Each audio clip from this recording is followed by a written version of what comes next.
Good evening. Okay, my name is John Knight. I started doing comedy in 1982 when I was 1 year old. No, so in 2017, people started asking me questions. I decided to put classes together. So I started doing classes, and we actually have branched off. My friend Mike Bosco took over my class at CCAC, and I just do the one at McKees Rocks. Yeah. That's right, the Rocks. That's where I'm from. They're good people. Yeah, all the Swickley people going, yeah. Yeah, meanwhile, they have summer homes there.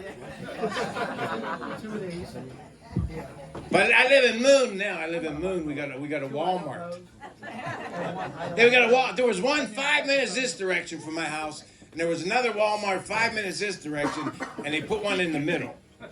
So now I could go to Walmart on my way to Walmart if I want to.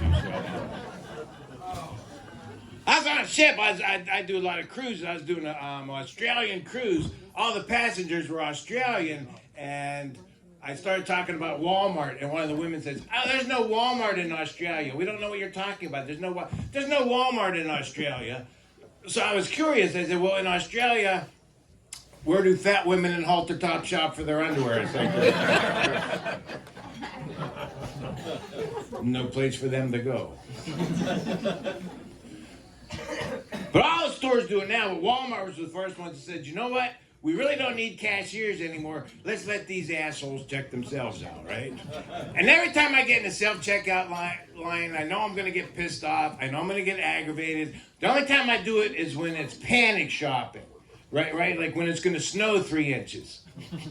Right, and everyone, we got to stock up. We might not get it out of the house till 10 a.m. tomorrow. We got to get our supplies. Got to get toilet paper. Right, need toilet paper for every emergency. Remember when COVID started? Right, and I was out, and I ran into Mike Bosco, and he said, "Have you been in a supermarket?" I said, "Not for a couple days." He said, "There's no toilet paper." I said, "Really? Isn't this a respiratory disease?" He said, "I don't know. I guess we're gonna shit a lot." But then they bought all the toilet paper. Then you couldn't find substitutes, right? Then there was no tissues. The tissues were gone. Then there was no napkins. Paper towels were gone. I knew times were tough when I couldn't find a furnace filter.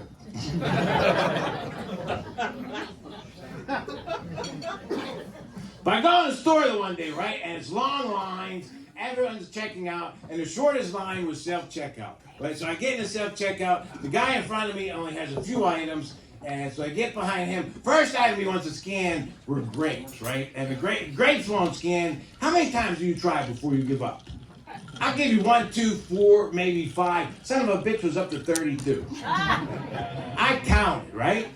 Finally, he put the grapes back in the cart. He says, "Well, let's give another item a shot." And the next item scanned through, and the one after that, and he scanned all those items, and then he went back and he grabbed the grapes. Because probably they just needed to rest for a while. Little time out in the cart will solve the problem, right? And it does like another 15 tries. Finally, it's sinking in. It's not going to scan. So now what he's doing, he's on that screen trying to find it under produce items, right? I look up, he's nowhere near grapes. He's not going to find it. So that's when I tried to help. I said, "Why don't you hit R?" He said, "Why R?" I said, "Because they're probably going to be raisins by the time I get to this stupid store."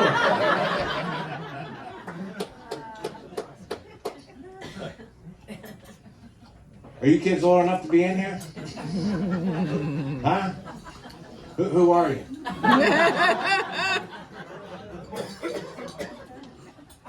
You have your back to me. Tell me who are you? Are you related to someone that's performing tonight? Sort of. Turn around and look at me. You're trying? There's not a lot of room. I know there's not a lot of room. Tell him to go outside. So who do you know? Miss Edie. Miss Edie? Yeah. So. Zoe. They call you Miss Edie. That's right. How do you know Miss Edie? Family friends. Oh, family friends. Really? You have friends? Yeah. Nah, she's from my class. We have a lot of people coming up tonight, so I'm gonna, the guy I'm about to introduce, I mentioned Mike. My first student ever was Mike Bosco, and he's also been the most successful at this.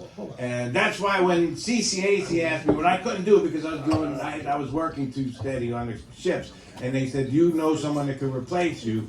And without even thinking of anyone else, I said Mike Bosco. And he's doing a really good job with the class. His class is going to come up first, and then my class, a little bit more advanced class, is going to come up later, and I'll be hosting that part. But right now I'm going to introduce my good friend Mike Bosco.